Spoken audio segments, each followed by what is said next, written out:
on what's happening to our bridges here at home. I say, take care of our bridges here at home first.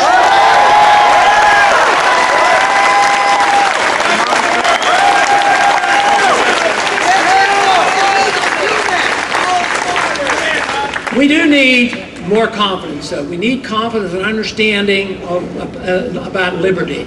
So those of us who are interested, and all of you are, is to really truly study and know how to answer the questions and fight for a cause, because we don't know exactly what's going to happen in this campaign. We know what the goals are, and we're going to keep fighting all along. But I tell you what, there's something going on in this country that nobody quite fully understands yet, and it's big. It's really big.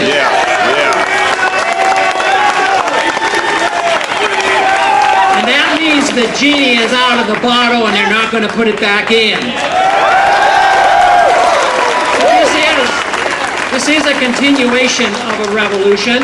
It is a peaceful revolution and a lot can be achieved. But it is a continuation of an experiment started 220 years ago, and we were on the right track for a long time, and we still are benefiting from the blessings of liberty, and we still are a prosperous nation, but we're on the verge of losing this if we don't restate those principles.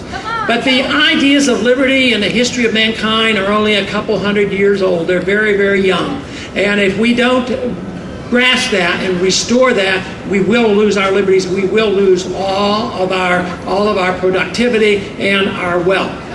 When we accept this notion that the government can run our lives and run the economy and run the world and declare endless wars as we have been told not only will this war most likely spread if we don't change it, but there's going to be this endless war against terrorism that is never going to end. The purpose of that type of rhetoric is to get you to be submissive to the fact that when a war is going on, they believe that you will be more complacent and more willing to give up your personal liberties. That we can't allow.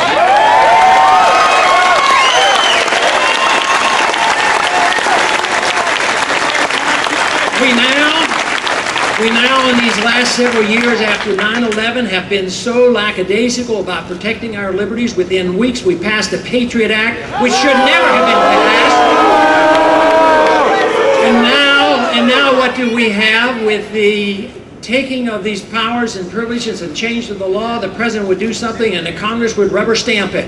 Now we have secret prisons, we have torture as a policy, which they declare is not true, but we know it's going on. And the very greatest tragedy is the fact that one single person in this country today can declare any American citizen an enemy combatant and be denied habeas corpus. There is a principle that's been around for 800 years and is slipping before us just within months. We have a large job before us, and that job demands responsibility of every single one of us. We all have a responsibility. Each and every one will be slightly different, but whatever it is, it's up to you and every single individual to pass this message, to spread this message not only around the campus, not only around the state, but around this country. And actually, if you haven't noticed, even on the internet, it's being spread around the world. People are interested in it. You know, one of the things that I was most impressed about with toward the end of the last century and shortly before the downfall of the Soviet system was the life of Alexander Solzhenitsyn. He was born with a revolution. He lived within that system. He knew nothing about tyranny and communism, and yet he got out of that country. He spoke English. He was a religious person. He knew something about freedom, which to me demonstrates, even under the worst of conditions, you cannot squeeze out forever the desire to live free, and that is what our goal should be. I thank you very much.